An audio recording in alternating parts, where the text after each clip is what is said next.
Dear colleagues, ladies and gentlemen, it is my pleasure and my privilege to welcome you to the 34th European Congress of Psychiatry.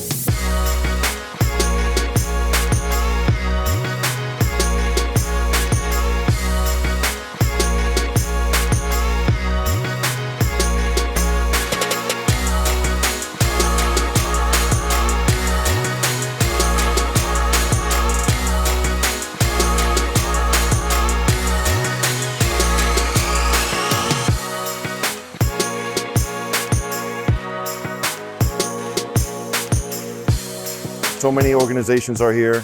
It's great to see the science. It's great to see the technology that's being put forward for years to come. PPA is particularly helpful because we can all learn from each other. Well, attending this conference is a fantastic opportunity to meet with colleagues, to discuss your work, and to also make friends for the future.